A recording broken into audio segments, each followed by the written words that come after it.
Hey everyone, welcome back. I'm here with Cameron again. We have a very special guest, Franklin. Franklin, why don't you introduce yourself? Hey guys, Franklin Yancey, owner of Yancey Realty. Really excited to be here. First podcast that I've ever done. So Brittany and Cameron finally talked me into coming to one of these. So really excited. Look forward to the content and really the discussion here today. Yeah, I mean, neither one of us are podcasters either. We're just Number two, stumbling into it, learning as we go. But so tell me a brief synopsis of your story. Like, who is Franklin? So, I'll tell you, I got into real estate when I was actually in college. Bought a multi-unit building and then fell in love with it. Really? Actually bought a building with no money down, no job. There was someone that came off the video on how to buy property with no money down. Got the golden goose. I got the golden goose. Was actually clearing about $1,000 a month at 19, 20 years old. Nice. Bought a 6-unit apartment building. Fell in love with real estate. Moved down to Charlotte. Bought a place and then started helping friends. And then that really is why I wanted to get into real estate. And got my license and started helping people. Wow, that's awesome. Yeah, I mean, what? So I mean, but what piqued the interest? Because very few college students are saying, you know what, I'm going to buy this apartment complex. Sure. Well, I think it was interesting. So my parents actually owned some rental properties back in where I grew up in Virginia. Okay. Yeah. And I thought, is it even possible for me to do this? Yeah. And when I learned that it was possible to actually invest at a young age, you didn't need to be 40 years old. You didn't need to make $1 million a year. You could actually buy property at a younger age, and there was a path to do that. Okay, so is that still a thing? Like, how did you do that? Back then, I think a lot of the mortgage, still exists. everything in the mortgage world has changed. Yeah. But back then, I was able to buy something really because of the cash flow. Got it. So the bank loaned the money because the property was cash flowing. Yep. Nowadays, there's a little different. You got to have down payments, stuff like that. Correct. Yeah. And so, but investing is still more popular than ever, especially in the Charlotte area. So yeah. Yeah. I mean, you're on property, what, almost 2 now? Or hopefully 3? Yeah. So, it'll be my 4th door technically because what I'm doing is I'm house hacking everything. Yeah. So anything that I purchase, I'm renting out a portion of it. So what is house hacking? For those of us that have never heard of it before, what does that mean? And it is newer in the last few years, I feel like. Yeah. So house hacking, it's a broad term, but essentially it's producing income from the home that you purchase. A lot of times it can be renting out a basement. It could be buying a duplex, renting out the other unit. It could be as simple as living with your family. Yeah. Honestly, like that's house hacking too. If you're living, don't mean moving into mom and dad's home, but like you purchase the property and then they move in with you or whatever, and you guys share the mortgage. It's essentially just anything that allows you to share a mortgage. You're charging this person rent. Basically. Is what house hacking is. So. But before we dive into it again, because Franklin, you talked about like how you stumbled into real estate, but again, I'll ask you again, who is Franklin? Because like it's not just Franklin Yancey, the real estate guy. Like, who are you? So you want me to go? How far back do you want me to go? Give us as much as you got. Day one. Grew up in Southern Virginia, small town. Okay. Again, family was involved in real estate as a part-time. It was not their full-time career. Yeah. And for me, it was, I always had an entrepreneurial spirit. And so when I was able to move here to Charlotte, you see how much real estate is growing here in the Carolinas. Yeah. And so for me, I always wanted to be, have some self-employed career and be able to help people. And real estate just felt like a very natural fit. And that's because your family was in real estate? That's why like you kind of were entrepreneurial? I was made aware of real estate because of my parents. Okay. They owned, a handful of properties in a small town. They were made aware of real estate. They made me aware of real estate. And the fact that it was even a chance that you could own property and rent it out to people, but make a living doing that. Gotcha. And so for me, that's where I really just kind of fell in love with the opportunity. Okay. And at a young age, you're always looking for something fun and cool to do. Yeah. And it just felt right being here in a new city. And, I moved here when I was in my early 20s. And so having friends at that age that started buying and selling real estate, it was a path for me to not only make a career out of it, but also to help other people. Gotcha. So what brought you to Charlotte then? Because you're from Virginia. So how did that transition happen? Well, I had one friend that lived here. Yeah. Came down here for an engagement party and literally fell in love with the city. Moved down here a month later. No way. Bought a condo. Yeah. Which I still own today. Have it rented out. That's awesome. Which it's also grown and it's appreciated. The rent has gone up almost doubled in the last 20 years. No way. But I've been here, just over 20 years.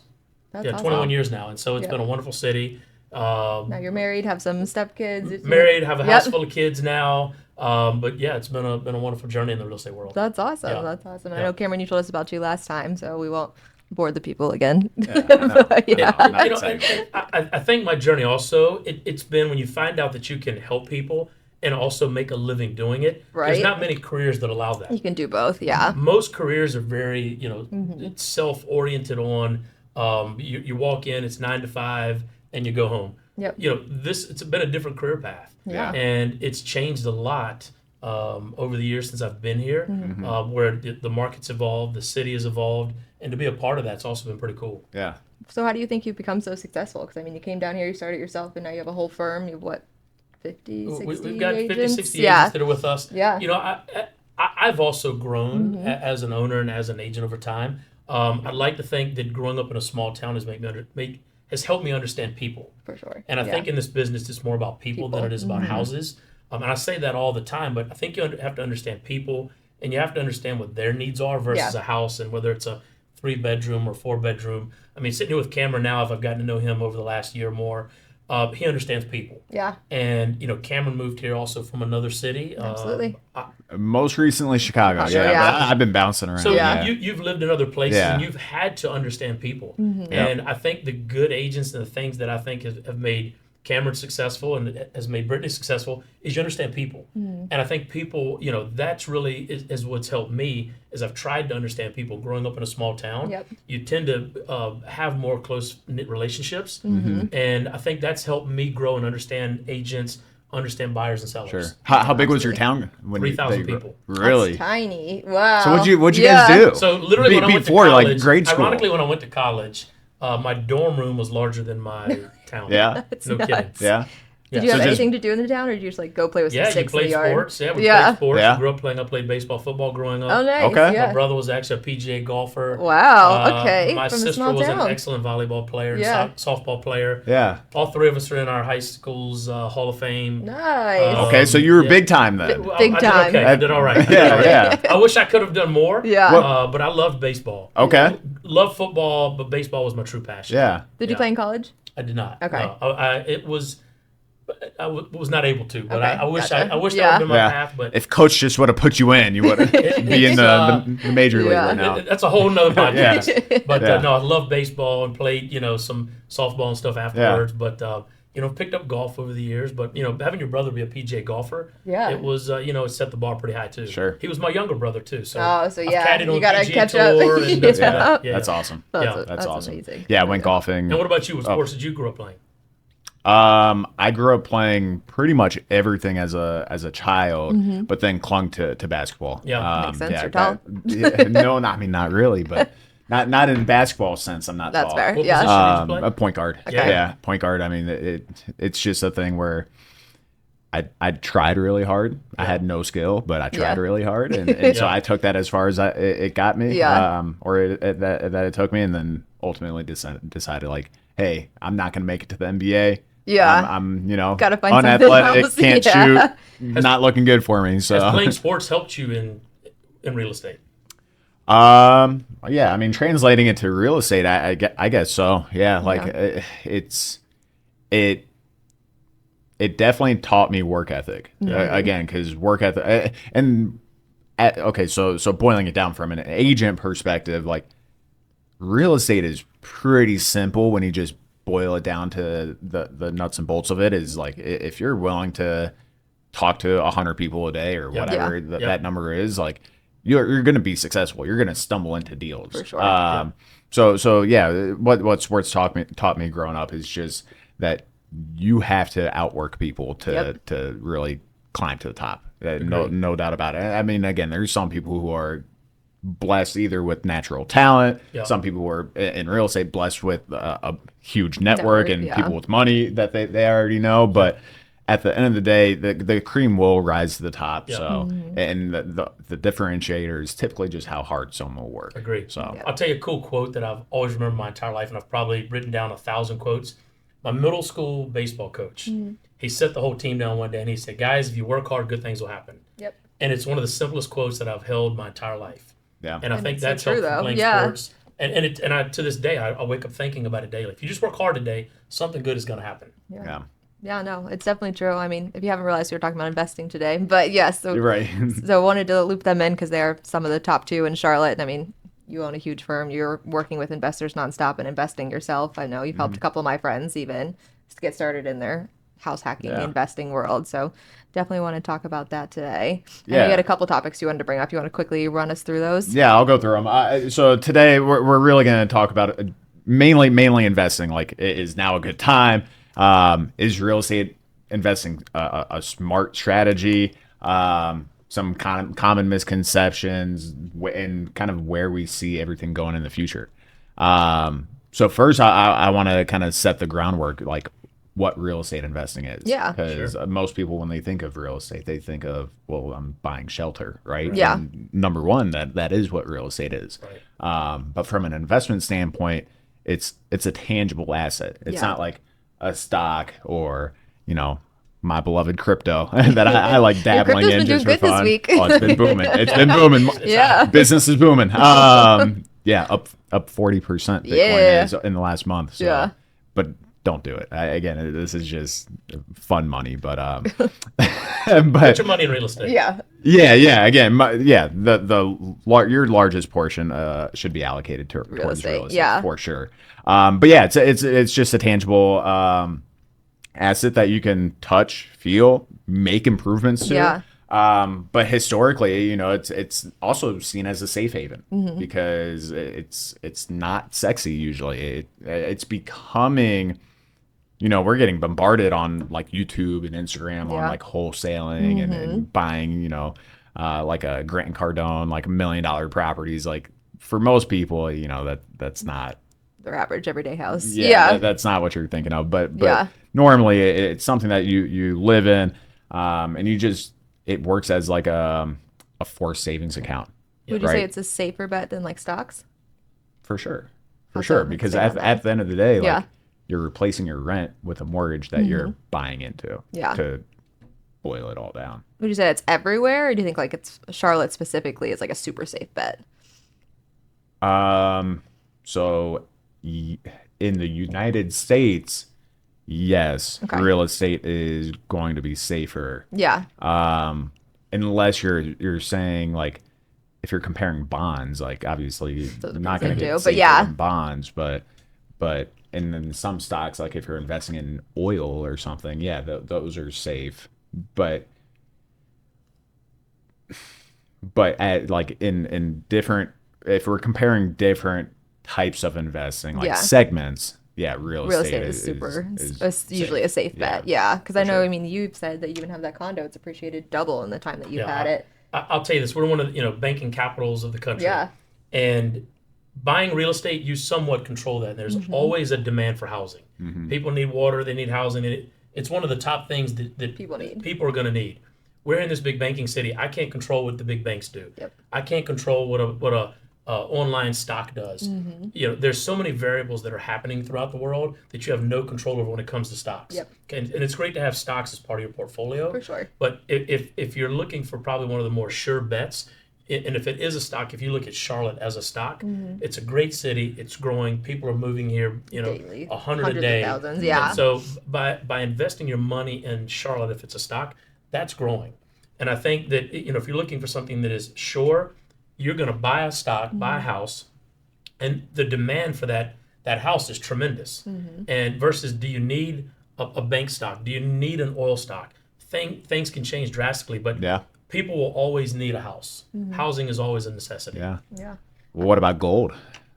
Gold are you a advocate of buying gold and silver? It depends on the year. Depends on what's going in the market. Okay. I think it's something that is probably good to have, with your portfolio. Yeah. But it's something that you don't need gold at the end of the day. Sure. At the end of the day, you need a house. You can't eat gold. You can't.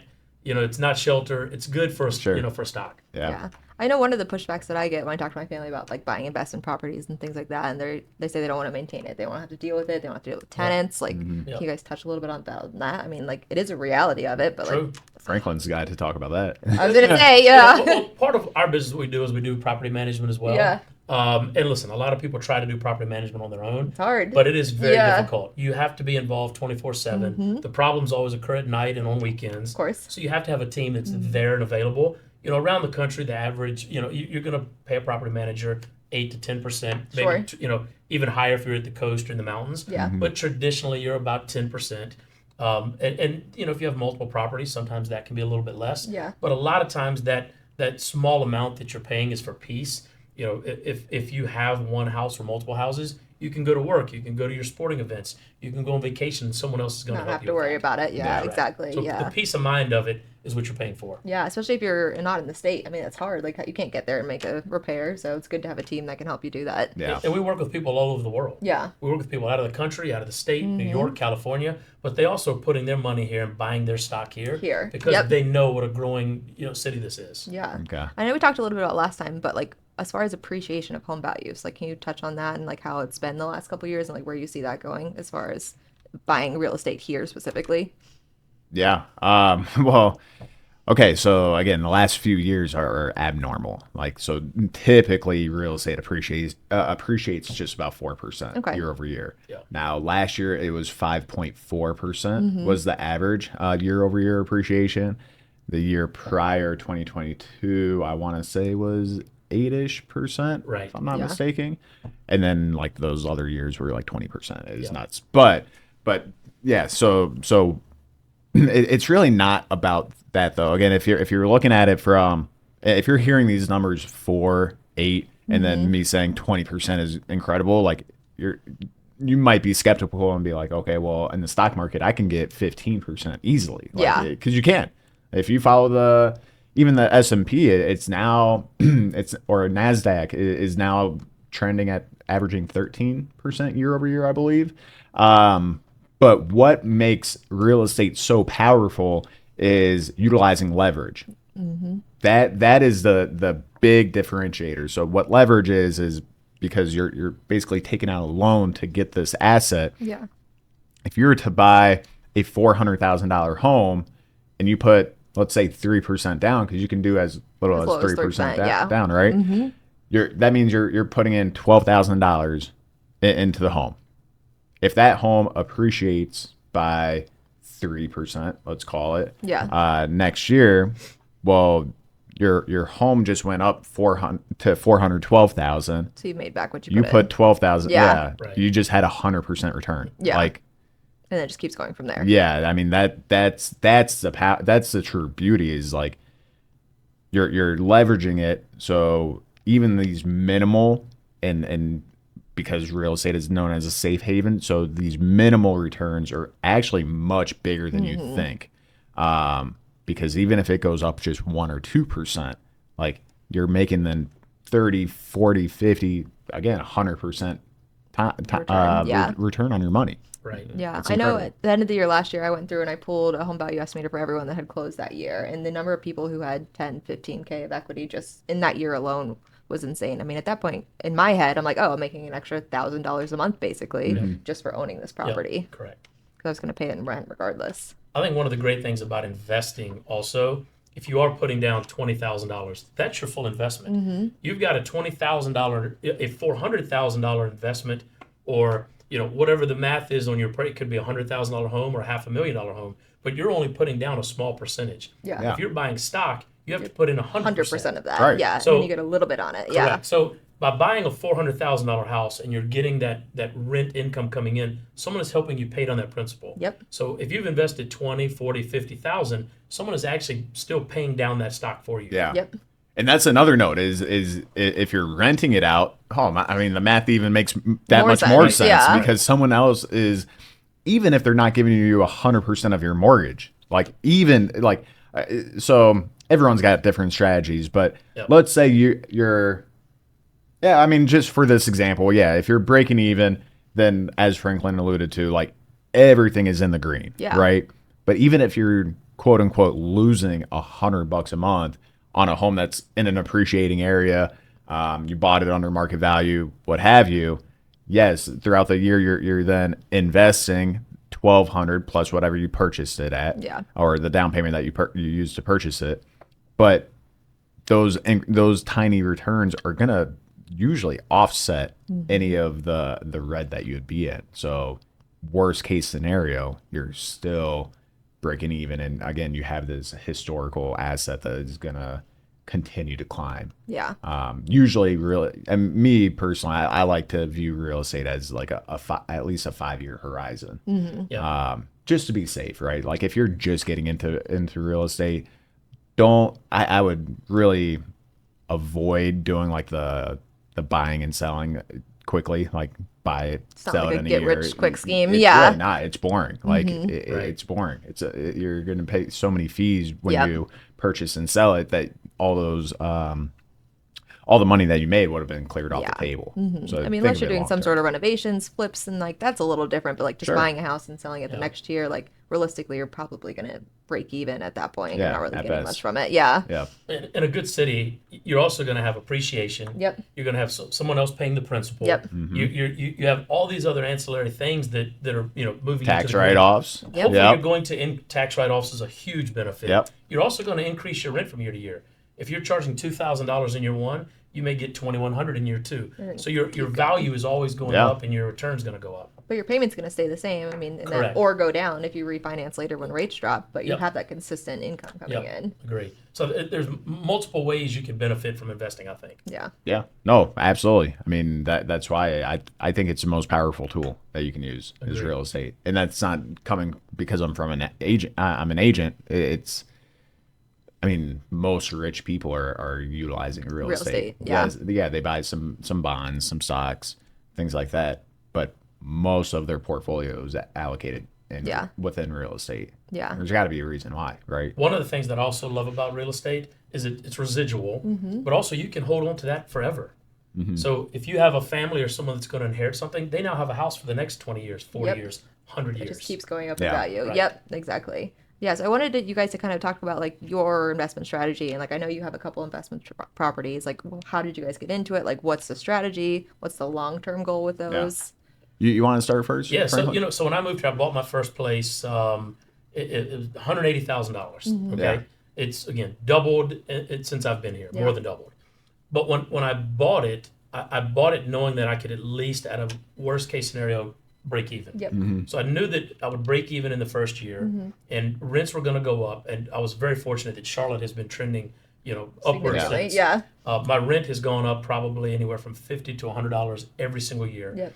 And now I'm tripling my mortgage. I did refinance back in 21. Yep. And so I'm even in a better Why place. did you refinance? I refinanced because rates were so low at that point. Okay. When I moved here, I actually had a 6.87% interest rate. Okay. Which was actually really good. I was pleased to get that. I was, a younger individual. It was the first place that I ever purchased in the Charlotte area. And so I was fine with that loan that I knew I was going to get. But overall, I knew if I rented it out, the worst thing I was going to do was break even. Yeah. And then I knew long term, it was a long term play for me. Okay. And by having that, that rent coming in, it also sorry, I'm trying to thought here. That's okay. But having that rental income coming in, it then taught me, how can you duplicate this? Yeah. How can I now do this 2 times, 3 times, 5 times? Yeah. And then I knew once I paid off one, I could then start to pay off others. Other ones with that income. Correct. Yeah. And I mean, you increase that income too when you refinance. So you just take that extra you make every month and you use it towards investing in other properties, I would assume. Yes. Yeah. And so you're able to move money from, house A into house B, and they start to basically leapfrog each other, paying everything off. Yeah. Yeah. No, that's awesome. And again, like why I asked about refinancing and things like that, because again, the true value is in the leveraging. Like it really is, because I really wouldn't advise anyone to just purchase a home cash and then just to get rent, because then you're making $2,000 a month on a $400,000 home. That's minimal. Yeah. Like, correct. If you have $400,000 in cash, you should buy probably 4 places. Multiple properties. Yeah. Easily. Yeah, for sure.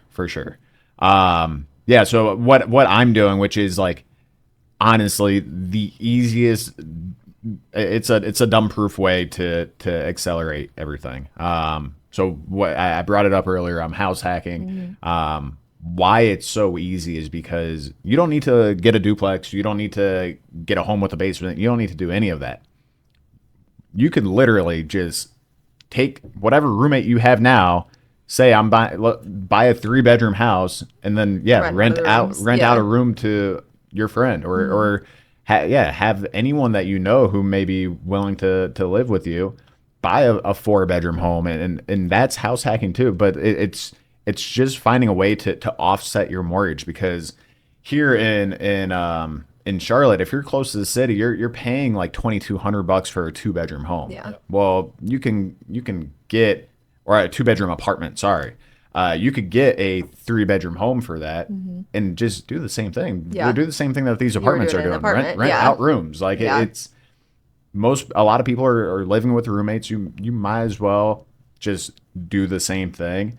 And the earlier you get started, the better. Yeah. Because you get that one home. If you rent out the other rooms to 2 other friends, and granted, as long as you guys like living together and have a good experience, like then you're able to get that next property. And so what I'm doing is started out with a duplex. We rented out the other unit, and when we broke it down, our mortgage on that duplex was just shy of $1,400 a month. Yep. The other side was bringing in $800 at the time. So our mortgage, we went from paying $1,600 in rent to paying $600 for a mortgage. Essentially for our mortgage. Yeah. Like, so we cut our living expenses by $1,000 to own an asset. Yeah. Like, to me, it was a no-brainer. Like, we jumped all into it. And I did FHA. So again, another thing is I utilize your FHA loan. So put 3.5% down on your first property, because you're going to be looking anywhere from 10 to 20K for your down payment. Yep. It's not like you need to save up 20% to purchase your first home. I would advise don't wait around and save up 20%. No. Just get into that first home. Yeah. You can always put more towards principal along the way. Sure. Absolutely. Yeah. If you want to pay it off quicker, absolutely. Yeah. Absolutely. But yeah, so I'm paying $600. I was paying $600 a month essentially for my mortgage. Actually ended up raising the rent for those tenants up to $925. So it ended up being like just over $400. Now buying another property that we're going to be renting out the basement for, how much was it? I think it was $900 a month. Nice. So we're purchasing a home where our mortgage is just over $2,600, but we're renting out the basement, and it's going to bring in $900. And I'm also looking into building an ADU unit, which is an accessory dwelling unit, like basically another house in the backyard where we would rent that out too as well. So that $2,600 payment, even before that ADU, it makes our mortgage a $1,500 payment. Still cheaper than our initial 1-bedroom apartment in Charlotte. Like, and then you also have the duplex, we still have the duplex, which we're going to rent out the other side. So that at the end of it will actually cash flow $600 a month. But yeah, I mean, and you can just keep scaling up. Like, thankfully, I've got a wife who is okay with moving all the time. And it's a team effort sometimes. Sure. It's a team effort. You know, it's not glamorous. Don't get me wrong. It is not glamorous. But like the amount of money that we've saved within the course of just a few years is crazy. Because typically shelter is people's largest expense. So and you guys have got it down to almost nothing. Yeah, we're going to be pretty much living for free. What made you want to go that route? Oh man, you mean just buying a home or the house hacking side of things? Yeah. How did you choose to house hack? I followed Bigger Pockets for a long time, listened to every video that they've ever had. If you're interested in real estate investing, you should definitely follow Bigger Pockets. They'll give you 1,000 different strategies that you can implement. But house hacking, it's the cheapest way to get into a home. Yeah. If you're worried about, especially with rates climbing to 7%, and you're looking at a home that you're like, oh, this mortgage is going to be $4K a month, which is high. Like a lot of people can't afford that for sure. Like affordability is down, but then it just forces you to get creative. Yeah. That wasn't my case back then, but like I'm just a big numbers guy, and the home that I looked at, it was one of the few duplexes in Charlotte that actually made sense from the numbers. Yeah. Meaning that cash flow was good. It was in an appreciating neighborhood, and it wasn't too far from the city. So it was just a way for us to make sense to kind of make that leap, right? There's Because all it these is different scary. strategies. Yeah. There's so many strategies. You have to figure out what makes sense to you. Well, and it's the least scary, honestly, because like I said, if you're jumping in, if you're paying rent, that's maybe it's $1,500, and then you're looking at a mortgage that you're locked into for $2,500. That could be scary, a little too, intimidating. for sure. Yeah. So Absolutely. just find a way to offset rent. it. There's plenty of people that would prefer to rent. Oh yeah, they don't want to have to deal with it. They don't want to Right. fix things. Like life is easier. Yeah. Yeah, for sure. Yeah.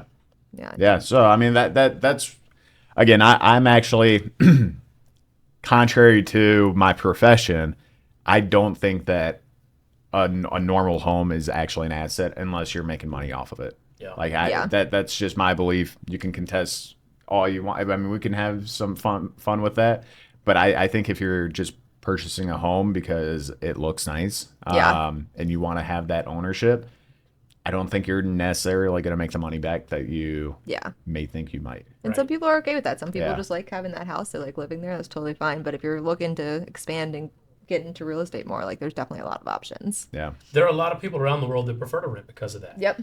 You're going to have, there's a lot that goes into owning a house. There could be a roof. There could be an HVAC. Yep. There's foundation. There's yard work. A lot of times when you rent or house hack, the tenant moves in and has to do very little. Yeah. So you as the owner, you're responsible. Or the property management company, They're responsible. they're Yep. responsible. Some people know they're going to transition every 5 years to a new city. Yep. Yeah. And so a lot of times that opens up a door for investors. Yeah. For sure. So what would you say your guys' long-term plan is with these properties? Are you planning on keeping them, selling them? Like what's the plan?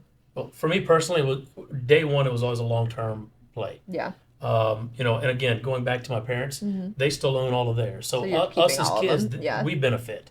I want people, future generations to be able to benefit. Yeah. Or if it's not important, you can always sell it. It's a stock you can Yeah. always sell that someone has paid the principal down for me. Yeah. Yep. But for me, it's long-term. Long-term. And So I definitely preach keep long-term. those. I don't get into a lot of Airbnb talk. Yeah.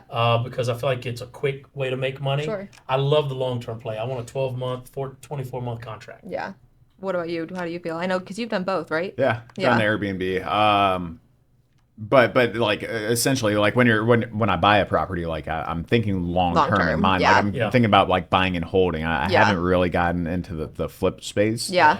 However, I will say that my strategy is fluid. So meaning if there is a better opportunity, if a better opportunity gets presented to me and I need some funds, I'll sell a house and then go after that other opportunity. One thing I'm really looking into, which if anyone's watching and they may know of a property, I would love to find like a 10 to 15 unit, just like a small commercial. a small commercial deal, ideally near a hospital. And I mean, if that comes up, I'll sell the snag it right duplex away, and yeah. then buy that. Like, Yeah. because it's all about how the numbers work. Yeah. I don't get emotionally attached to anything that we purchase. Like we my vision is like, hey, our dream home will come down the Eventually. line. Like, Yeah. But what we're doing now is we're building our way to it. And real estate investing is just a great tool for that. And I think you have to be patient when it comes to real estate. Yeah. Like you said, it's not an easy path and it's a long-term play, but you have to be patient when it comes to real estate. It's not a rich, get quick rich way to make money. Yeah. And if you're renting, I mean, it's not really even passive. It's kind of active investing. Right. Yeah. I mean, it really is. Yeah. And Brittany, I mean, you just bought your first place. did, so yeah. what is Oh, wow. what's your intention? Yeah, no, similar to you. It's like I Yeah. didn't buy the house because like I thought this was my forever house. I bought it because one, we got a phenomenal deal Yeah. on it. I had instant equity. Two, it's in a neighborhood it's very much appreciating. There's a ton of stuff being built around there. I knew it's something that I could hold long term Yeah. and the value would keep. So you would want to possibly rent it out one day. Yes. Yep. That was definitely the goal. Buy it, get into it, and live there for a year or so. Probably rent it out and buy another one. I know I was already talking to you a couple weeks ago about looking at number 2. Yep. Yeah. Just got the itch. Got a already. good listen. Yeah. Hitting the market for any Yeah. investors out there. Yep. Was that condo? Oh yeah. Yeah. Yeah. It works. It works. Yeah, so definitely more of a long-term keep and hold for now. I mean, if I had to sell one to do something big like a commercial unit would be great, but definitely want to hold more so. Yeah. Yeah. So I'm a little bit riskier. Again, everyone's going to find their path, but like I'm trying to go as big as possible as early as possible. So if I fall on my feet, okay. But like my goal is to get these 10, 20 unit places. Because it's a sweet spot. It's where you're going to get the best value, in my opinion. Yeah. Because there's not a whole lot of players playing in that like medium size apartment units. True. Yeah. There's a lot of people in that 4 units and under because as a first time buyer or You as don't a get those 4 units and under, but they're regular loan. It's not commercial. Yeah. Yep, exactly. And there's a ton of people buying 100 unit apartments, but not too many people buying the 10 to 20. Yeah. So you talked earlier about utilizing your FHA loan. I wanted to kind of circle back on that because I think a lot of people have a bad perception of FHA loans. They think it's not the type of loan I want. Like PMI never drops off. Like what am I going to do with this? Like what are your thoughts? I mean, I know mine, but I'll say that. I mean, the savings that you're making. So FHA loans are typically they typically have a lower interest rate. And again, Brittany, I'm sure you'll correct me many times, but they typically have a lower interest rate and they typically have a lower amount down. Yep. So because again, conventional you can do as low as 3% down. The first time. Yeah. Okay. A lot of times it's 5, sometimes 10, but so it allows you, again, it just allows you to get your foot in the door. And from the PMI perspective, like with a lower interest rate, it's pretty much a wash, right? So why are you worried about PMI if your interest rate is lower and you're paying the same amount of mortgage anyway? I think people have this perception of, it never drops off. And like, my thought is, are you going to keep that exact same mortgage for forever? Like when you bought your condo, did you plan on keeping that 30-year mortgage for the entire time you had it? Usually not. Right. Majority of the time, market changes. They go up, they go down. It's cyclical. You're going to refinance. And at that point, if you want to get out of an FHA, you can get out of an FHA. You're not stuck to it. Correct. Yeah. Well, I think also having that low percentage getting in, I think that barrier to entry, if you are investing, that's the key. Sure. Yeah. Keep cash in your pocket. Yep. Use that cash to buy a second or third place. Or maybe you want to make upgrades to the house. Yeah. If you're buying that investment property to have an extra few $1,000, upgrade that. Whether it's putting LVP flooring,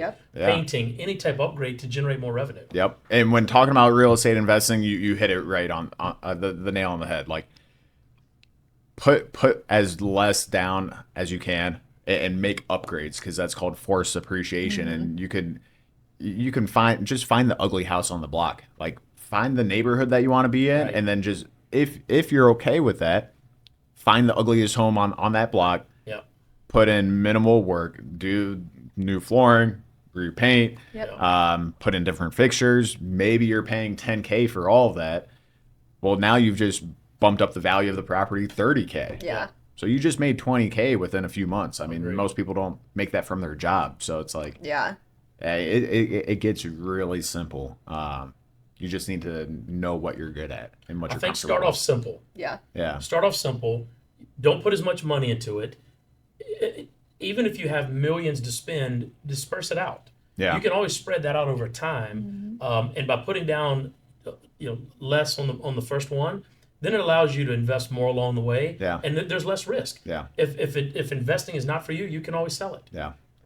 So I want to switch gears here because you touched on it. You said that you don't do any short-term rentals. Yep. Why? Why is that? I'll tell you, I think because for me, I'm a little bit more old school. Okay. I think I've just seen more people make better, make more money, have a better return by focusing on long-term. Okay. I think there's just too much involved. If you're able to do it yourself and you're able to do an Airbnb and be more involved, most people that invest with us and have rental properties, it's because they don't want to be involved. Yeah. Sure. And so a lot of people want to buy it, figure out what the payment is, get the rent, and then move on and have us take care of it. Yeah. Where Airbnb, there's constant turnover. But that's the property management perspective. But what about like you personally? Me personally, I like the guarantee. I feel like the guarantee of a 12-month contract is just much more appealing. Nothing in life is guaranted. Well, this is also What do you true. mean? What if you have a 12-month contract with a terrible tenant? Well, it's true. No, you're right. You can't get out of it. I've known some people that actually, they'll do a month-to-month contract. Yeah. And I think for me, I just feel like if I get good tenants, if I screen them properly, I'm going to have them in there for 12 months. Yeah. I actually had a tenant one time that was there for about 9 years. Oh, wow. Yeah. Really. And she was one of my first tenants, the second tenant, I think. She was there for 9 years. And it's about finding the right tenant. And I wanted to have a good tenant. To me, it was more important to have a good tenant than to get the rent up very much. Yeah. So I made small increments just to keep up with HOA dues and to keep up with taxes. Yeah. But she was there 9 years. actually through the 2007 and 8 recession. Oh, wow. So it was a tough time for both of us. Yeah. But I feel better at night knowing there's a long-term play. Okay. And versus something that's going to be constant turnover. Okay. Yeah. Okay. I think it also just touches to you as a person. You're big on people and helping people, so like that plays into your strategy as well. I hope. I think so. I mean, I like to get to know the tenants over time because you're stuck with these tenants, whether you like them or not. You hope they're making the rent payments. You hope they're taking care of the home. Yeah. Because in a lot of these cases, people have lived in these for a while. Yeah. Some people have lived in the home for a year or two or more. And you want to make sure these tenants are taking care of the home. Yeah, I mean, you hear horror stories about Airbnb. You walk into the property and it's destroyed. Like, right. Yeah. What's your thoughts on that? I mean, I know you've done both, so you've kind of seen both sides of it. Yeah, I don't necessarily subscribe to. You do hear horror stories, but I mean, you hear horror stories about long-term tenants too. Well, like I mean, there's risk involved in all of them. Yeah, there really is. So I mean, from the management side of things, again, I really. To me, it doesn't matter too much. It's mainly about the numbers. Yeah. Like if the numbers shake out, then do it short term. If they don't do long term, because my threshold is if I can make at least double short term than what I can long term, I'm going to entertain it. Yeah. And it, we're not a huge short term market because it's here in Charlotte. It's very new to Charlotte. Yeah. But if you're in somewhere in like San Jose, California, or Nashville, Tennessee, or like big in Orlando by Disney World, Miami, LA. I can almost guarantee you short term is going to be the way to go every time. Yeah, sure. Because the discrepancy in price and what you can charge is so big. So my strategy is mainly just what makes the most sense with and the I think numbers. it's to each individual, it's going to be change. Yeah. Each individual has a different risk level, a different tolerance level. I think it depends on where you are in the investing process. Sure. Where you are in your career, how much extra time you have or don't have. Yeah. And risk is going to come with stocks. Risk is going to come with investment property. If you have a rental property long enough, someone is going to damage the property. Yeah. But it comes with it. Yeah. Luckily, it's a deduction, and so you just have to deal with that. It's part of it. Yeah. And going back to what you said about putting as little down as possible, like you're doing this right now. Like, how were you able to do 2 FHA properties? I mean, I know you did one when you bought the duplex. You're buying another one now. You mean with taking my name off the deed? Yeah, like there's these rumors that like you can't do it. And now here you are, living proof. Well, again, you'll probably correct me. Like, there's ways to do 2 FHA loans. So yeah, because okay. Let me backtrack. Bought the first property in just under my wife's name, utilizing a loan. But I was on the deed. And then there are exceptions to even get a second home utilizing an FHA. One is if you're moving 100 miles away from your current property, if you're expanding in your family size. So if you're pregnant or something like that. If you get a job or basically those two. No, you can co-sign for someone. Well, yeah. So you can co-sign for like a parent or someone. Then there's one more, but I don't know off the top of my head. With relocation as well, but I'm drawing a blank on the top of my head. But so for you, we wanted to find a way to make it work, and you weren't on the mortgage, so like you don't have an FHA loan. You just happen to be on the deed. Yep. So my wife and I. So if you're married, I mean, if you trust the other person, just don't put your name on the mortgage or the deed. Just have it all under one name. So that's what we're doing. Is we're just going to keep all assets under one name rather than share it. Because that allows us to scale quicker and allows us to not have to put 20-25% down. Because again, we're buying a place, living in it. And actually, now that I bring that up, for real estate, you don't even need to house hack. You can literally just buy a place, live in it for a year, and then buy something else, and rent out your current home. That's the easiest way. It's the most simple thing you can do. Agreed. Yeah. So if you're looking for a way to build kind of your net worth, do that. Just buy a place, live in it for a year and a half, 2, whatever, whenever you want to move, then buy something else. I think one of the things that's also important is making sure you're talking to the right lender. I mean, obviously Brittany's here, lender, well versed. You need to talk to somebody that understands investing. Yeah. Because not all investors, not all mortgage people understand. They know how to get you a loan. They'll put you on a conventional path, find you an interest rate, but finding someone that can honestly talk to you from A to Z, it's crucial to understand all your options. Yeah. Yeah. I mean, a lot of times, like, if you go to the bank, they're not necessarily going to have programs specifically for Right. investors sometimes, Right. or not going to be able to do the things that we were able to do for you. So it's super important just to talk to somebody who's Yeah. well-versed, has access to different programs is key. Yeah. And to make those right decisions on the front end is going to pay off down the road. Oh, yeah, absolutely. 1,000%. Yeah. Yeah. Because you could go to, XYZ bank and they say, oh, yeah, we can fund you. And then come week before closing, they don't get it done. kidding. And they're Yeah. like, Right. well, why couldn't you type of thing. So, yeah, working with a professional lender like is extremely important. And I mean, you've helped make my process very smooth throughout everything. Yeah. Don't go at that alone. Like if you're thinking about investing, you need to have the right team around you. Oh, for sure. You need to have the right lender. You Yeah. need to have the right agent. Make sure people know what they're talking about to put you on the right path. That's a good point. Yeah, do your due diligence Yes. on forming your team. Same with Yes. property management too. Like you can try other people out. There's no issue with having conversations with other people too and see who's a good fit. But it's called the core four, right? It's your agent, your lender, property manager, and your handyman. Yep. Like Crucial. go interview 3 people and find out who works. Try them out for a deal. Utilize them for a rental that you have. If someone's lacking, then replace them with someone else. Like it's really that simple. But if you get those 4 people on your side, it's going to make your journey very easy. Yeah. It's going to make it smooth. It's going to be clear, and it's going to be profitable. Yeah. Yeah. Even if you're into industry, I mean, I know you had to talk me into be like, no, it's not actually what you want. Like, you're just thinking with your head, not thinking with your head right now. So, like, I was like, a dead set, I want a condo. You're like, no, you don't. I was like, I want a condo. Yeah. You're like, no, you don't. You're like, Yeah. I know your goals are, that's not what you want. And ultimately made the best decision. I mean, I see this every day, and I was like, needed other people to be like, no, this is the right direction for Yeah. you. Yeah.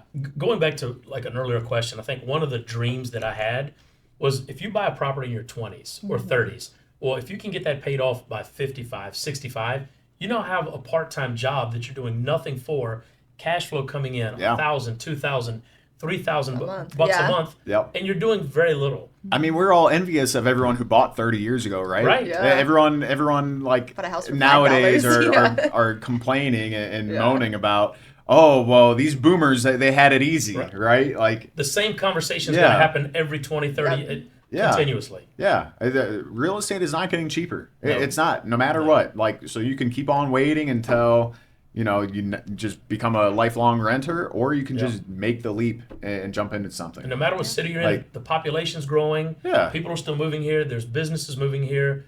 It's going to help you out long term. Yeah, for I've sure. definitely heard people like rumor about the fact that they think buying beginning of this year specifically and end of last year will be similar to those who bought right before COVID. Yeah, I mean, I can see it again because the supply is not there, but Yep. ultimately, like you just have to make the leap. Like Yep. you can't time real estate. Like No, it's impossible. I bought that duplex April of 2022, which was quote unquote the peak of the market. Yeah. Well, yeah, it was, but also interest rates were low, so my mortgage was again $1388. Like. For a duplex People is would crazy be now. crying Yeah. about that. It would be like, they would be praying for a 1388 mortgage, but it's like, well, I bought at the peak, the quote unquote peak. So it's like you're just get into something Yeah. and you'll figure it out. But again, make sure talk to your team, see if it's a good investment, because not every home is an investment. I Right. don't believe in that. Yeah. Some are not fit for investing. Well, that and I just see oftentimes, especially like with a first time home buyer or even actually not even just first time home buyers, but they make improvements that are very subjective to their taste. Yeah. Like Yeah. I've seen pink kitchens, which Right. does not help your value, or if you're putting in a $200,000 outdoor pool, you're probably not going to get that back, 200K yeah. back. So, yeah, not every house is an investment if you're putting these touches that are very personal to you. Yeah. I think the simpler you can make the home, LVP flooring, neutral paint. Make it neutral for people. Yeah. Because you don't want it to appeal to a specific group. You want it to appeal to the A masses lot if of possible. people. Yep. Yes. Yeah. So what do you look at, Franklin, when you're looking for like a good property to purchase? I think the main thing is location. Okay. Figuring out the location that's going to be appealing to the most people, to the Okay. majority of people. How accessible are you to, Center City, for example? How accessible are you to amenities, grocery stores, Yep. maybe the airport for some. But I think picking the right area, the right community makes a lot of sense. Because you also have to look at what the demand's going to be. Okay. If you pick the right location, the demand's going to be higher. Sure. So is buying closer to the city always the best option? No, it's a good option, but the further you go out, even from Charlotte, you bring schools into the mix. You Yeah. bring people that want larger space for yards and pets and kids. So there are multiple ways to find good properties, and I think you just have to figure out what's important to you. Yeah. I mean, we own stuff that are on the outskirts. We own condos, and so we manage stuff within an hour range of Charlotte. Yeah. And each one, we have some that are 30, 45 minutes away that are cash flowing more than the ones uptown. Yeah. You have to take taxes into consideration. HOA dues may be a variable, but I think that you just have to look at each property individually. But also, I think take the location into consideration. Take I'm drawing a blank now. Sorry. But also really be mindful of the HOA because some are they're getting more and more restrictive Yes. on rentals, Yes. especially Airbnb, but even long-term rentals. They're putting caps. So if you're looking at a condo to invest in, like Also from a lending perspective as well, they're Yeah. cracking down significantly. Yeah. I mean, after all those condos in Miami fell, they added like Yeah. significant barriers to getting HOAs approved. We've seen a few here in Charlotte that are not only limiting how many you can have, but are completely doing away with rentals. Yep.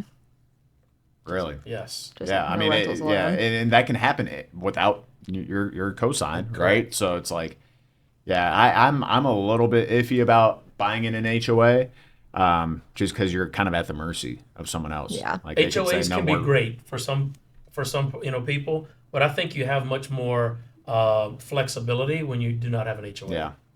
Yeah. So how do you guys what are some resources that people could use to identify up and coming neighborhoods of neighborhoods that maybe aren't the hot spot right now but could be in 3-4 years? Construction. Okay. Construction. Like literally just my adage is follow the cranes. If you see cranes in the air, follow that from an investment standpoint. Because that means that people who are way smarter than you or I are investing millions of dollars that area, into it. yeah.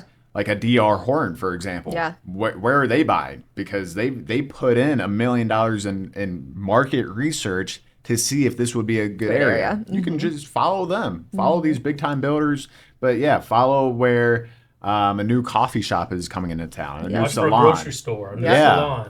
Yeah. Follow the schools. Where Yep. are they considering building a new New school? school. Yeah. Yep. Those are all great ideas because again, they're doing their homework. You better believe they're doing their homework because they're buying this land for millions of dollars and then building another million dollar property on it. If you can just follow the growth, then that's typically the best. Yeah. the So best for way. somebody who's looking to buy right now, what neighborhood would you recommend? Whew, Or neighborhoods. Depends Yeah. on price point. Yeah. Average first time home buyer, 300 to 400. That's a good question. And that also depends on what they want to, right? So that's a loaded question. I mean, I guess somebody who's looking If- for something they're not going to live there forever, but If- they're looking for appreciation, of course. They'll probably keep Right. the property.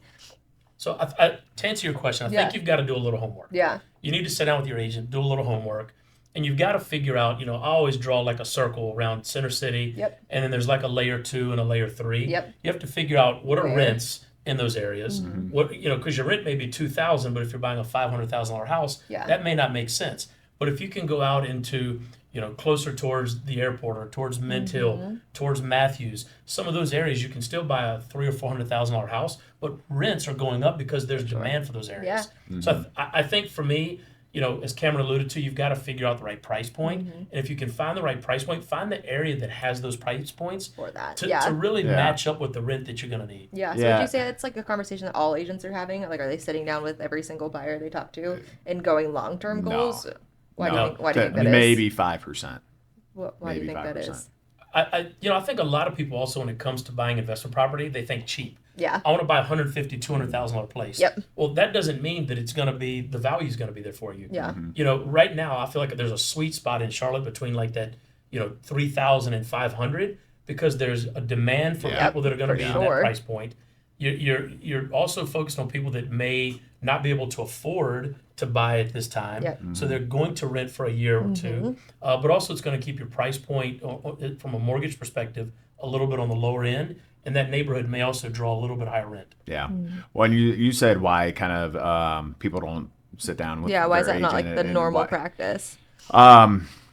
Well, I believe it's due to kind of the rise in the internet. So we are dealing with a much more knowledgeable consumer, much more knowledgeable buyer and seller. There's a ton of information on Zillow's, Realtor.com. They show you like the historical average of what the prices have been. You can look up pretty much any answer online. Yeah. Which is too bad, because back in the day, and I say back in the day, I wasn't working then, but like you would have to 28. What are you talking about? Yeah. You would have to, like, realtors, they would be giving they would pull just the record on a piece of paper and show like this is available. These 3 homes are available on this block. Yeah. Whereas now anyone can just look it go up pull online. it up, But before, they had to actually go and get these records pulled. They'd print them out, and then they would say, "Oh, these are your options," on a physical piece of paper. And so, but that also kind of forced the agent and the client to sit down with each other and talk, face to face. Nowadays, it's more common practice to say, "Hey, I'm interested in this house. Can we meet there?" Yeah. And from the agent's perspective, like, we meet there, we show them the house, and it's very the consumer, the client almost doesn't even want to talk, like, have a formal discussion about it. They're like, "Hey, I like this home. I want to buy this home." Like, I know all the details. Yeah. Which is too bad. They should sit down. Like, I do a lot of my meetings in the office first before looking at a home. Now, if they want to look at a home, that's I'm fine. not sure the house, but yeah. But yeah, I think it is important to see what the long-term plan is, because it's a huge investment. But I think, I know I kind of rambled, but I think that's why a lot of people don't, is because they're just looking for the right home first and then backtracking it from there. From there, I think it's important to understand the basics. Understand what average price points are going to be. Understand what appreciation is. Understand what the average rents are going to be. Just understand the basics, and then have your agent or someone guide you to those neighborhoods. Through the process. Yeah. So what would I know you have some very high producing agents. What would you say sets your agents apart from other ones that are in the area? I'll tell you, one of the things when I started, I really wanted to focus on good people. And I found that if I find good people like Cameron, and we have, many others that are just, I consider great people. Absolutely. I think that if you find good people, they're going to connect with the public much easier. And, I've been very lucky to have good people. They've made good connections and been very successful. They also work very hard. And they work very hard. Back to what we said originally, you've got to work hard in this business. It is, you become an agent when you work in real estate. You've got to do it 24/7.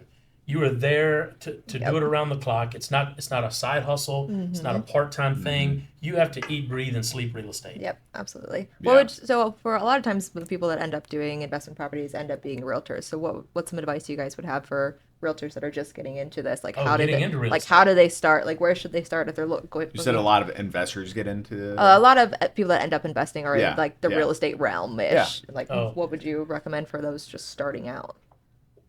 For me, you have to understand people and love being around people. Yeah. Some people just look at the numbers, and that's not enough. Not going to work. Yeah. You've got to deal with a wide variety of people. Yeah. You deal with a wide variety of problems. You deal with a wide variety of income levels, a wide variety of backgrounds. Yep. And so you have to be willing to ebb and flow with everything that's going on in the world and with people. And I think the agents that are problem solvers, they really well. Cameron and I talk all the time about stuff. He's a great problem solver. Yeah. And I think some of the agents that are successful, back to your question, they're great problem solvers. Like, if you're gonna have a lot of things thrown your way. Oh yeah, anything coming. You have no whether idea. It's a mortgage or understanding mortgages or a house or a foundation or a roof problem, you have to be able to understand how to figure out problems. Yep. You have to be a problem solver and to figure it out quickly. And I think those are the most successful agents. You can't know everything about mortgages. You can't know everything about a house. It's impossible. But you got to be able to find an answer. Yeah. I also say like effective communication too. Like I know you guys are very like ahead of the game. Like if something pops up in inspection, you're on it. It's not like, oh, I'm kind of scared to like tell them like something came up. Like that happens. It happens sometimes in houses. Things maybe the seller didn't even know, and like you discover like you have to be able to communicate and like talk them through like what their options are. Yeah. I think nowadays communication is expected. Yeah. We all have a cell phone. You can email, text, and call within seconds. There's no reason why you're not available. Yeah. And I think if you looked at the top percentage of agents, or probably anyone in sales, they communicate well. They're available. Yeah. And if you're not communicating well, the public's going to get disappointed because they know you saw the text. They know that you're available to take a phone call. Yep. And to not be able to be on the same that, page with that person. Yeah, that's a dangerous thing. The red receipt. Right. That's bad. They know that you saw the Yeah. offer. Right. They know that you saw the question. And to not be able to respond within a reasonable amount of time. Yeah. I mean, it doesn't have to be instant, Right. but like within a reasonable amount of Yeah. time. Like, Even the same thing with you. Yeah. I mean, what are your expectations with communication from a lending side? For clients or for realtors? Both. Both? Okay, so clients definitely just need people that are, it's a different process for everybody. There's not like a do X, Y, Z every single time you buy a house. So it's learning their way of communication to figure out how to best communicate things that come up to them. Yep. So it's not like I can just be like the same way with every single person. Like I got to figure out what their hot buttons are, what makes them tick. Like do I text this person? Do I call this person? Does this person just want me to email and never talk to me? Like maybe sometimes that happens. Same thing with agents. It's figuring out their flow, their style. Yeah. I mean, we talk all the time. There's other agents that are super high producing I work with where I don't talk to them unless I absolutely have to, because that's just what they prefer. Right. So it really just depends on who it is and just being able to adapt and work with that. And then just finding people that I like working with. Yeah. So if I like you as a person, like we're probably going to work well together. Yeah. Well, I think that's why, this group right here, I mean, ever since I've met Cameron, I feel like I've known him for, forever. Yeah. The same thing with you. I feel like we've all worked together, known each other for a long time. Yeah. And the flow and communication is always easy. Yep. And I think for me, when there's an agent on my team, which we have a very diverse team. Absolutely. But I feel like that I've known these people for a long time. I work with these people. We talk quite often. I'm on the phone with people from 8 a.m. till midnight in some cases. Every day. Yeah. And so I think it's important to be able to adapt. A word you just use. I think it's a great word. You've got to be adaptable in this business. Yeah, absolutely. Yeah. So I guess it was a good segue, but where do you see real estate trending then? Like just as a whole, like like utilizing technology, or the market, like where do you see the future of real estate 10 years from now, 20 years from now? With like the Amazon houses? Well, that could be a topic. Well, I'll tell you this. we can talk about it. Is that For me, I've been around before there was before Zillow existed. I started doing real estate before Zillow existed. And I have said this, and I truly believe it. Still to this day, real estate is about people. And I feel like to the end of time, there have been companies that have tried to create algorithms and computer programs to buy and sell houses. Yep. A person will do it better every time. And I think if you're willing to pay that person a few $1,000s, you're going to come out ahead as a consumer. I think that real estate has tried to change and bring in computers and all the different software to find the right like those iBuyers and things like that. Yeah. And, the other there's big companies that try to do that. Sure. A person is going to figure this out and help you find the right house much better than a computer will. Okay, I guess let me reframe the question. Where do you see, like, kind of how the real estate industry as a whole is going to be?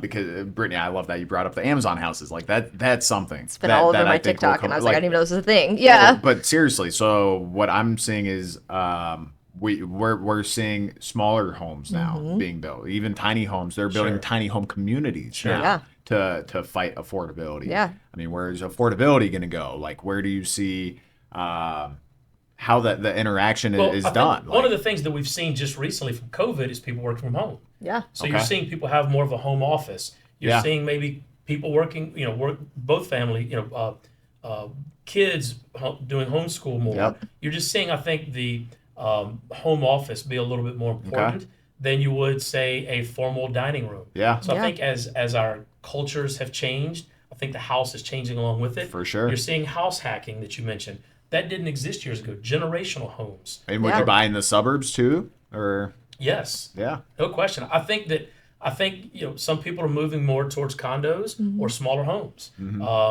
Whether people are choosing to have kids or not. Yeah. There's our country and our cities are evolving quite a lot, and I think housing is moving along with it. We've seen office spaces shrinking a little bit. Yeah. We've seen the houses shrinking a little bit. Yeah. And I think the housing market is trying to adjust, with the pace of that. No, it's interesting because I've spoken to people who are a 3-person family. They're married and they have 1 kid, but they're looking for a 5-bedroom home because they want 2 offices. Yep. Because they both work from home. So it's like, they want 2 offices and a guest room for family, but traditionally that would never happen. No. I mean, if you're a 3-bedroom family, you're a 3-person family, you're typically looking at 2, 3-bedroom. Yeah. Well, and as house prices go up, if you have a dual work, Dual income. family, it's important to have 1 or 2 offices. Yeah, And absolutely. housing is not getting any cheaper, and so you have the dual income families. Well, you may have someone that needs to work at home on a daily basis. Someone that has that space where they can go to have a home office. Yeah. So what is one thing you're most excited about with the future of real estate? It could be the home, it can be the transaction, it can be anything. Investing. What would be one thing? One thing that's most important. I'm excited to see. Not most important. What you're most excited about? Most excited about. Most interesting. Most I'm excited to see where the shift of people moving will be, because now that we've mentioned there's a lot of companies that are remote that we thought would go back and they're not. Yeah. So people are moving out of cities like New York, LA, other places. So I'm curious to see where that'll shift to and like where the new hubs will be, like the hot spots coming up. Yeah. I think the thing that I'm most excited about being in the Charlotte area is you see money flowing into the city. Oh yeah, You're seeing the sporting venues investing money. You're seeing companies investing money. Yeah. So I think the thing that's exciting is if you bought here or you currently own here, it's going to be a much greater demand for that investment property, that primary residence, or there's a lot of people that are moving here, whether they're just out of college or whether they're retiring. Yeah. And so I think the thing that I'm excited about is being in the Charlotte area and seeing how we're evolving with the cultures. And I think to me that being a part of that. So to like see the city grow, you mean? Yes. Yeah. I think just being a part of the growth of the city. Yeah. And I think as an investor, as just a resident of this community, we're all going to benefit from that. There's Yeah. new restaurants popping up every day. Every day. There's the sporting events. The Panthers just announced they're building this, massive practice field. Yeah. Where at? It's right out close to Cedar Street, right off Cedar Street. Is it? Yeah. Are they going to move the? I think the it's a actu- $100 million Oh practice my facility. gosh! Wow. Are they going to actually move the stadium? Well, I know- I think there's been talks about that going over to where the pipe foundry is. Yeah. So I think that's in the future. But being here, being here in the Carolinas, Yeah. there's a lot that's happening here. We have good weather. We have a lot of positives that are bringing people here. And I think from a real estate perspective, the first thing people do when they come to Charlotte is they have to find a rental property or they have to buy a For house. sure. Yeah. Yep. It's the first thing people need. Yeah. And so being a part of that demand, it's something that people have to have. They don't Yeah. go find their favorite restaurant first. They find their favorite neighborhood, their first house, and then everything else surrounding that is a part of it. Yeah, and I think majority of the time people move here, they do rent for a year, because you're not going to move Yep. to a new city and be like, that's the neighborhood, and you know nothing about it unless you know people that are already here. Yeah. It's very common for us to get a phone call, whether it's from the property management side or from the agent side. People want to find a rental, figure out what Where they they like like. and they don't like, and then they buy a year later. Yeah, Yeah. absolutely. What are you most excited for? I'm most excited for NFTs to be involved in real estate transactions. So How yeah, so? Yeah. So more the technology side. Yeah. Yeah, so let me, because I was never a big NFT. Okay, to sidetrack this conversation to steer towards what I like talking about. And NFT is cryptocurrency, Yeah. right? Yeah. But I hated NFTs when they first came out in like 2020. Yeah. Now I'm not investing in them, but I'm getting back into it because think about it. So an NFT can be linked to a property. So you can fundraise for investing that much easier. Let me Since you're let gonna me need to let break me that down. expand. Yeah. So say Tony Robbins. Let's say what most people would know. Who's someone that everyone would know? Tony Robbins was probably a good Tony example. Robbins. Yeah. Outside of the real estate world. Oh. Well, he's not really in real estate. But Taylor Swift. Let's say Taylor Taylor Swift. Swift. Yeah. Let's say Taylor Swift is announcing that she's investing in this $1,000 1,000 unit apartment complex. she could then basically, like companies divvy up stocks, they could divvy up NFTs To have where ownership to in it? fundraise and saying, hey, we're giving out 5,000 NFTs Yeah. that are trading at $100 an NFT. Like, and that could, investors like you or I can buy that NFT and freely trade. So you can get in and out of an investment project that Taylor Swift started. Interesting. Think about how cool that would be, because now you can have a direct link to some of the most experienced real estate investors Yeah. on the planet, and not be locked down. So you can give your initial investment, buy one NFT, which is one share of this real estate development, and then you can trade it on the open market depending on how that project is going. How is that? I could be completely wrong. How is that different than like REITs? It's traded freely. So you have that ownership in the project, and then you can flip it back on the market, and At any you're point. selling it. Yeah, Huh. So 1 share or 10 shares or 1,000 Yeah. shares. Yeah. yeah. It's basically like a stock market almost But for real estate. A REIT is that's like an investment company who is still managing your Right. shares. Yeah, Right. gotcha. Okay. They're managing your shares. This NFT, I mean, that's It's your actual that's share. your portion of the project. That you own 2% of that building in the form of an Do you NFT. see that being a potential wave into the future? I have no clue. I don't know. I'm excited that it could He wants be. it to be. Yeah. I just like theorizing about Yeah. it. Like, It's it could be. interesting. I mean, But- it makes sense. Yeah. I don't know why it couldn't happen. But I know Franklin. I mean, we were just talking just a couple days ago about how AI is taking over. Yeah. It's crazy. But that's another thing. Like, you could do. I just thought about this. What if in the future I am showing you a home, but it's not me, it's my AI clone, or you're putting on a Google lens, or is that what they're called? Google lenses? Like the the virtual like the reality thing? goggle things, What yeah. if you're walking through that home? I think you're going to see that. So you don't need to wait You for an can open do house. You don't need to tours, schedule yeah. wait for 2 p.m. on a Saturday for a showing. You could just walk through the home. I That's think you're going to interesting. see that. Yeah. I mean, Apple but- has new glasses. Yep. They all Google.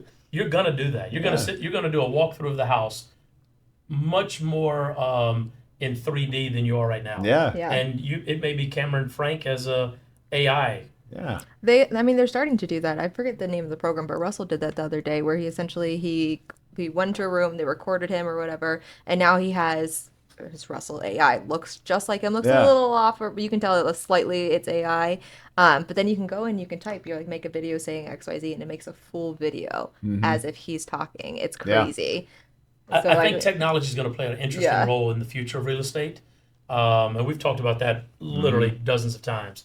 And I think, to be excited about that, as long as it's adding benefit to the public, as long Yeah. as the consumer's benefiting, I think that's going to be the really cool thing that we should all be excited about. Yeah, Yeah. definitely. So what about these I didn't Amazon even think houses? about that. I love it. Really? I love it. Yeah. Oh, okay. Yeah. I mean, What's the cost of an Amazon house? I've seen them as It's low minimal, as like right? 12,000. I haven't seen the Amazon homes. And I've they seen ship the it Elon Musk directly ones. to you, right? Yeah. Yeah. And then you like, I think it takes a couple people to put it up, but essentially comes like pre-built almost and like folds out. Well, so that's what we're trying to do in the backyard of this Put home. that one of I'm in. those, yeah. Not. I don't know about the Amazon ones, but I know like, actually, no, it's a different company. But yeah, like Boxable, Elon Musk has it. There's a lot of not a lot, but there's a few manufacturers that have these kind of like foldable houses. Yeah. But I think it's awesome. Like when you talk about a solution to affordability, Yeah. that's it right Completely. there. Completely. Curious to see how they'll hold up with weather though. Like I'm So- assuming they're sturdy, but Well, like no, so actually that kind of ties into shoot, not manufactured. What's the other one? Like the prefab. Modular. Yeah. So modular homes are actually more sturdy than a stick built home because they have to pass through all regulations in the state. So even like here in Charlotte, we don't get hit by a hurricane. Well, those are actually certified to withstand hurricanes as if you're in Charleston, Wow. South So Carolina, because or they're Wilmington, North government Carolina. backed Yeah. through the HUD. Yeah, so yeah. they have to be earthquake proof, tornado proof, Yeah. hurricane proof. Modular homes? Yeah. So they're actually more sturdy than your The stick built. modular homes are actually like built into the ground. Like you don't just pop Yeah, it you on still the lay a ground. foundation. Yeah. For sure. Whereas like these Amazon ones are not. Well, I don't know about the Amazon ones, so I can't speak Or to just that. like in But general, they no, look all some the of them, same. some Yeah. of them you can still pour a foundation for though, interesting. and put it into the ground. It just depends on what you're looking to do. Like, and you have to talk to the county about because you have to meet their code. Yeah. So these Amazon homes, they probably won't be allowed in the city anywhere. Mm-hmm. Right. They probably like by Mecklenburg County or by Charlotte, I should say.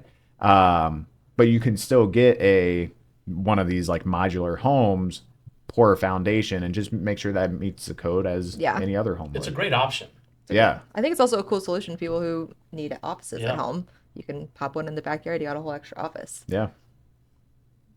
I think it's an amazing thing that Amazon has done. They obviously continue to do incredible things. Are there any here in Charlotte that you're aware of? Do you know if Amazon has delivered any here yet? I don't know. I've only I'm seen gonna it find that out. online. Yeah, I've Yeah. seen people get delivered online, but I don't know. It'd be really neat to actually go see one in person. Yeah. My guess is if Amazon has put the time and money and research, it's probably going to be pretty I amazing. think they bought it out from another company that used to do it, but I can't remember who it was. Yeah. There are tiny homes off of. Oh, I'm not gonna get the street name. There is north of the city. There's like Yeah. a whole I've like seen little some tiny neighborhood, right? homes. I've seen just like a couple Okay. on one street. Yeah, but I know there are some builders like True Homes and things like that are offering ADUs when you build your home. Yeah.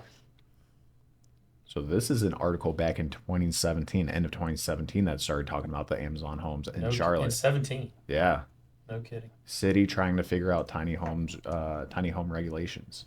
This was back in 2017. Wow, that's.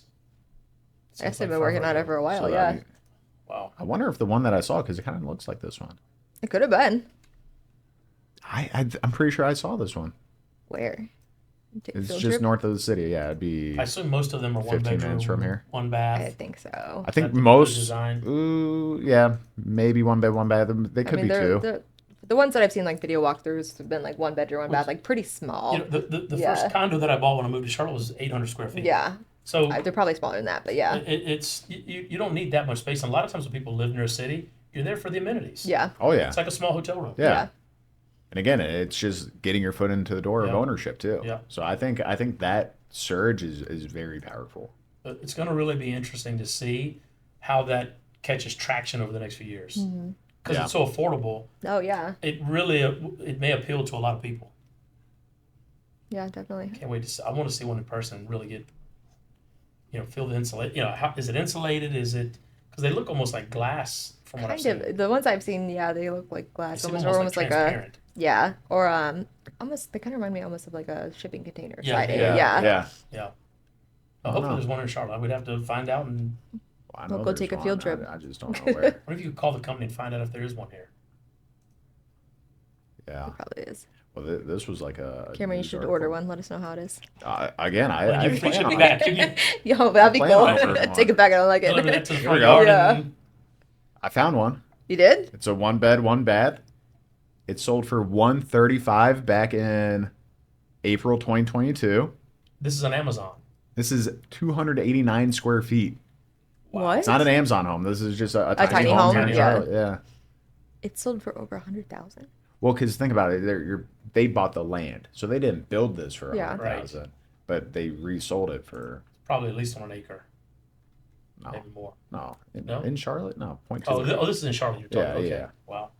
289 square feet. Yeah, that is small. That man. That's so be- tiny. That you're is talking- small. So it's the size of this room, maybe? Right. A little bit more, maybe. Yeah. No way. The life's not for me. No, 2.8. Yeah, I mean that's. You could hardly fit your dogs in there. I don't think I could fit my dogs in there. They wouldn't like that. But yeah, I mean, what do you guys think? All right. Wrap it up. Wrap it up. Any other bullet points on there you want to run through? I think we hit most of it. Like,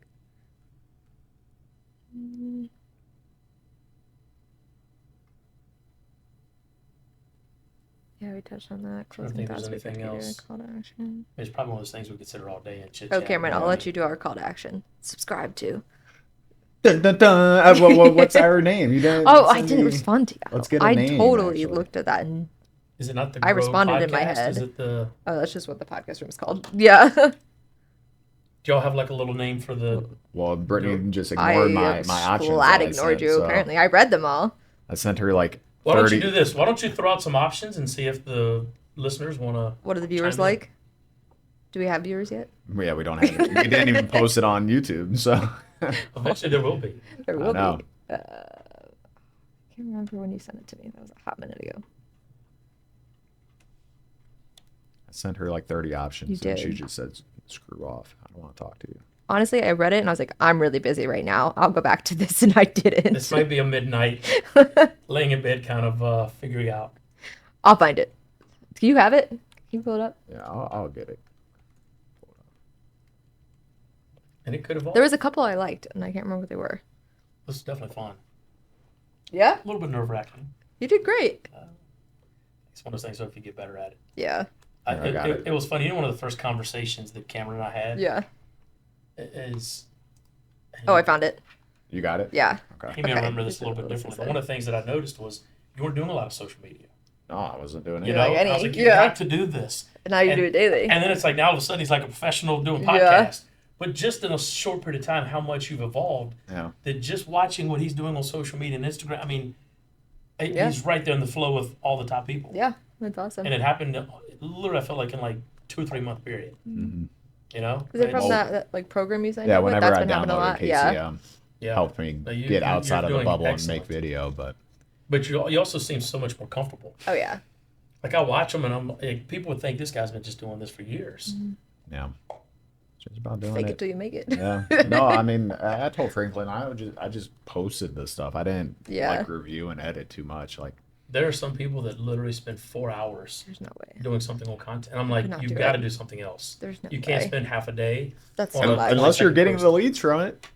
But When most do you of have the time to it's work? No, not- no, no you're not. different But than if you yours. are, then I think most people that I see doing social media put very little time into it, and it's just about repetition. I was gonna say Yeah. they normally chunk a couple hours on like Saturday or Yeah. Sunday and post for. Yeah. yeah, I mean, it's like I watch all Cameron stuff, and I may not tell you exactly what he talked about, but I learned maybe something for that day. But I remember that he did a post. Yeah. Mm-hmm. And so it's about the public remembering that guy Cameron.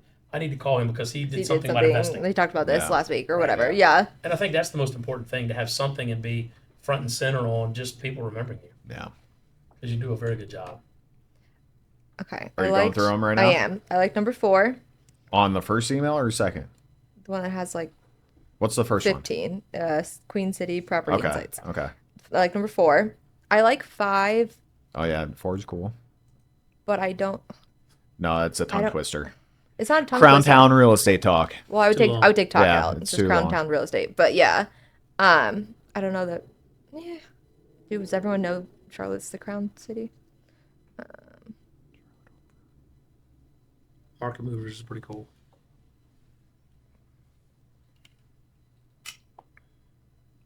Did you pull these on ChatGPT? Sure did. Did you really? I was just saying, I'm I not know doing you any didn't come work up with these. anymore. Come Yeah. up with 30 of those? I'm not doing any work anymore. He just- now that ChatGPT. Maybe you should name it ChatGPT. That's now I'm finally doing stuff. You don't have time for that. Yeah, I think 4 is my favorite. Which one's for? The Charlotte Market Movers. I think it's an easy. Sounds good. Yeah, I think that one's probably the best too. Sounds good. Nobody's doing that one, I'm sure. I mean, Probably not. Yeah, I don't know. It sounds good. Simple. Well, let me easy. just Google it. Watch like 10 people. It's have probably it. just gonna be movers, like Probably. moving companies. Oh, Yeah, that's all it is. just actual like Hornet, Yeah, well, we should do Hornet that. movers or The Well, now Charlotte whenever Market people look up Movers. moving, they would find us. The Charlotte Market Movers podcast. Yeah. Okay. actually not a bad thing. People Google that a lot. Moving to Charlotte. Moving. Yeah. It should. Yeah. I would think it would pop up.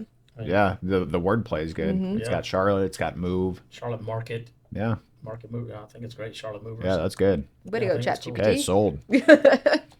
Sorry, I didn't respond. My bad. Okay, so We're we gonna buy gotta that domain. Yeah. do a sound off. Oh. Where am I? What do you do when you do a sound off? You just Thank you guys for listening. oh. Thank you, Franklin, for let me say hopping this. Hey, on. thanks for having me here today, guys. Seriously, I've really enjoyed doing this. First podcast ever. So thanks. Is this for having live or are This you is just- live. live. Yeah. Me. Yeah, seriously. We're live. This is Okay. hey, thank y'all for having me. Really, I've Yeah. enjoyed. I've It's learned been some great. stuff and really Yeah. enjoyed being here. Yeah. We'll definitely do it again. Yeah, Thanks for for sure. coming. Thank you for joining us. Yeah, viewers, I hope you were entertained. Are you entertained? Are you not entertained? Yeah, thanks for joining us on the Charlotte Market Movers podcast. A lot of fun. Thanks for Episode having me, 2. guys. Thank you. For Bye, sure. guys. Thanks, Yeah. Randy.